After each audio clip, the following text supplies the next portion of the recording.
Бир нерсе сурайынбы? Эмнеге именно биздин кыздар эле өзгө жигиттер менен, өзгө улуттун жигиттери менен сүйлөшө бересиңер? Эмнеге? Эмнеге Өзбекстан сүйлөшпөйт, эмнеге Тажикстан сүйлөшпөйт, эмнеге Казакстан сүйлөшпөйт, же алар действительно сүйлөшпөйбү, же алар сүйлөшсө деле баары бирби? Эмнеге именно биз именно интернетте жүрөбүз? Ушулар менен жүрүп, анан эркектер токмок кылыптыр, анан анамна деп азыр интернет кеңири тараган убакыт уяласың го чиркен. Ошол өзгө улут менен сүйлөшүп атканда кыздар оюңарда эмне ой максат менен сүйлөшөсүңөр? Эркек эмес, биринчи аял киши өзүнүн будущийин ойлош керек да, эркектерге деген баары бир да. Биз деген назик, алсыз болгонубуз менен билесиңерби, биздин колубузда канча нерсе турат. Биз ошол улуу урпакты улап кетүү, кыргыздын тукумун улоо, эркектин колунан келбеген кыйын нерселер ушул биздин назик колубузда турат. Ошону жерге тепсеп кордошубуз керек да, колдо бар нерсени баркташыбыз керек да. Өзүңөрдүн тагдырыңар гүл болсо, ошол гүлдү балта менен алып эле чаап чытып атпайсыңарбы? Бул кантип болсун эми? Ошол өзгө улуттун жигити менен сүйлөшүп, бактылуу болуп, турмушка чыгып, анан көп болсо 5-6 жыл жашап, 5-6 жылда королева болуп, алтындарды тагып, анан убактынчалуу нерсени көрүп эле атабыз, кыздар. Биздин ошол жигиттерибиз, өзүбүздүн жигиттерибиз ар намыстуураак. Хоть ширин сөз оозунан чыкпаса деле, бирок биздикилер намыстуураак. Мен билбейм, мен сыймыктанам ушул кыргыздын жигиттери мененчи. Эми любой нерсени жакшы жагынан караш керек да. Ошол өзүңөр ойлонгула, келечегиңерге балта чакпагыла. Же силерге керекпи ошол 5-6 жыл бактылуу болуп жашап туруп, анан балдарыңар, алар балдарын алып кетет. Ни в коем случае тыштабайт алар. Бактылуу болгон кызды көрө элекпин. Көп болсо 5-6 жыл эч ким тоготпой жашайт, анан баласы либо Өзбекстанда, либо Тажикстанда. Это вообще жесть, кыздар. Ассаламу алейкум, достор. Эми бул тамаша, эми бирок баары эми чындыкка жараша да. Бул айдоочулар биз деле айдайбыз да, силер деле машина айдайсыңар, анан жолдо келатып ямалардан быйтайбыз го. Ямалардан быйтап жолдордончу, могу жер эме Жаш Гвардия бульвары менен Киевскийдин кыйылышы. Азыр мен жөө жүргүнчүлөрдү тартып атам. Азыр мына могу жолдогу ямаларды көрөсүңөр, анан кандай быйтайт байкасаңар. Мынакей могу ямалар. Кийине көрдүңөрбү? Быйтап кетип баратат. Анга түшпөйүн деп чокойду. Тигине көрдүңөрбү?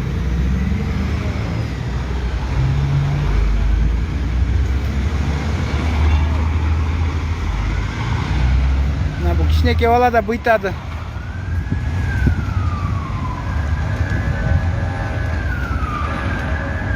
Кызыктуу эле окуя. Мына бул чоң кыз да кетип баратат быйтап. Тигине тиякта да мына кесилишти. Мынакей. Могу яма. Аз карап турсаңар. Бияк жагынан да тартам да. Көрсө айдоочулар эле ямадан быйтабай, могу жөө жүргүнчү жүргөн пешеход. Мынакей аз буда баланы карагыла.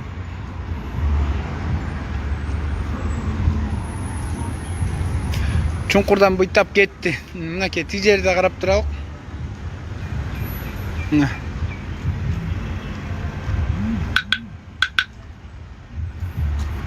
Көрсө ушинтип жөө жүргүнчүлөр дагы чуңкур аңдан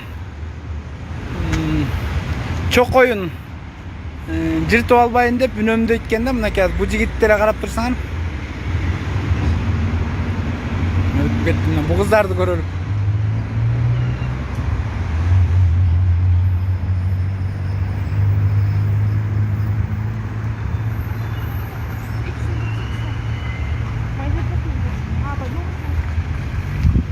Жолдун состояниясы ушундай. Мен эч кимди күнөөлөй элемин азыр, бирөө күнөө. Бул яма экен. Могу кызды карайлык.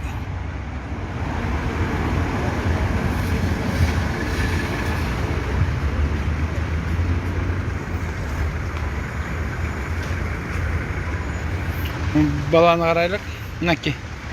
Кадимкидей эле маршрутту бурат экен. Мынакей.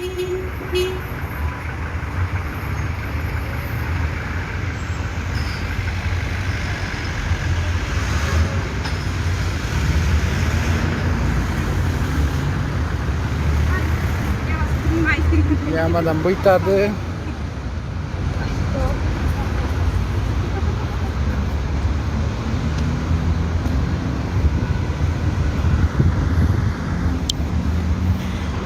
Ошондой достор.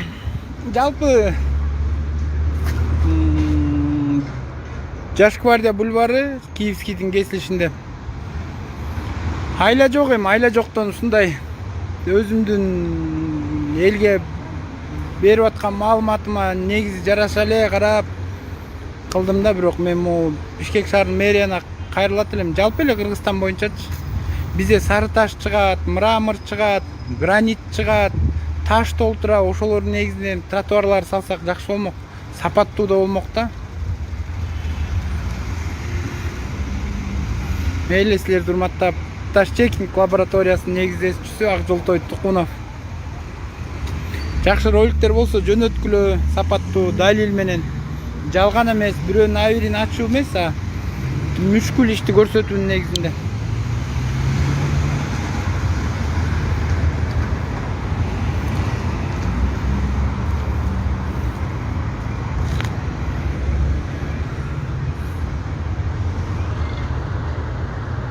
Мына быйтады көрдүңөрбү?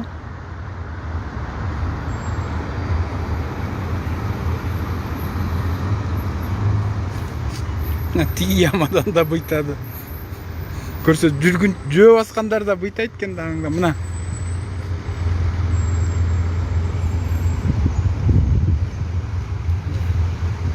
Мына могу баланы карасаңар. Айла жоктон күлөсүң, мынакей. Мына бу киши да тиги аңдан да быйтады.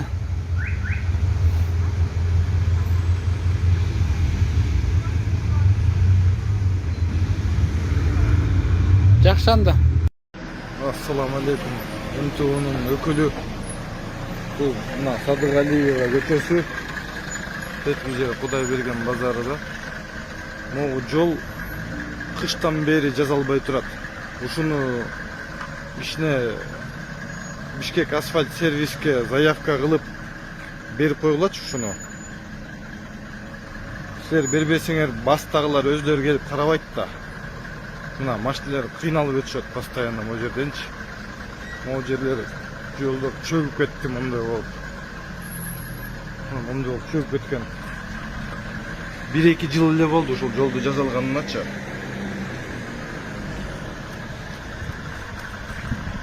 Мына Волкова көчөсүнүн кесилиши менен мындай болуп турат. Көчөнүн 4-5 яма турат да, ушундайчы. Ушуну кичине мындай карап заявка берип койгулачы. Мына жакында кыш болот.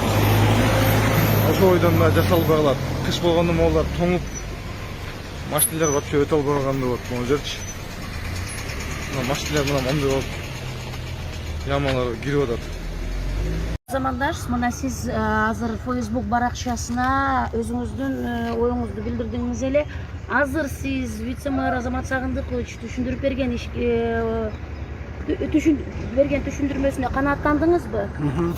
Рахмат. Биринчиден ошо жалпы мэриянын жааматына чоң ыраазычылык билдирем. Ушу биздин Бишкек шаарынын тургундарын ушу көрсөткөн туура эмес багытта ошо чекеси жетпей жана тапталбай калгандыктан мен ошону чагылдырып көрсөткөндүн иш-чараны ушундай мындайча айтканда оперативно иш алып барганына Азамат мырзага дагы вице-мэрге өзү ошо курулуш, жол тармагын курировать этет экен жана жалпы мэриянын коллективине өтө чоң ыраазычылык билдирем. Демек сиз жөн эле жазатайып көрүп алсаңыз керек.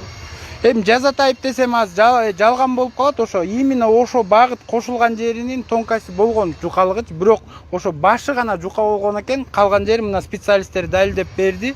Мен өтө мындайча айтканда кубанычтамын жана мэрия менен чогуу иш алып барганга өзүмдүн таш чекинг лабораториясы менен чогуу иштешкенге даярбыз.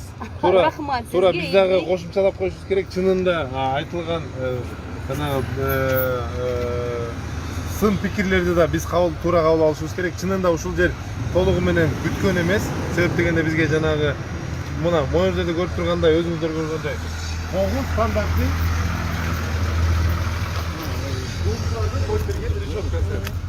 ушундай решетканын жакада коюлушу бул проекттен тышкары болуп калдыгына байланыштуу биз дагы заказ берди деп жазап туруп атканбыз. Ушулар решеткалар келгенден кийин жазалат. Ошо, Азамат мырза, могу решетка тууралуу кененирээк айтып койсоңузчу, бул проектте жок болгон экен, ошо бул мэриянын. Решетка, муну мен мындай деп айтып кетет элем, буну баягы байкасаңыздар ушул жерден бул сеть, арычная сеть подземный болгондуктан муну убак менен тазалап туруш керек. Ар бири нормасы боюнча 10-15 метр жерде болот. Анан садиктин алды болгондуктан Зеленхоздун өкүлдөрү бизден суранган, ушул жерден баягы суу садикке дагы суугарганга керек болот.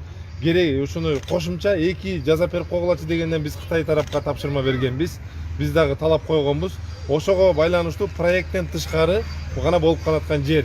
Болгону гана жана чекесиндеги жука асфальт болуп калды дегени бул решетка келгенден кийин ошонун подлицовочный кылып, муну менен ушул деңгээлде дагы кошумча асфальттанып, анан бир нормага алып келинмек.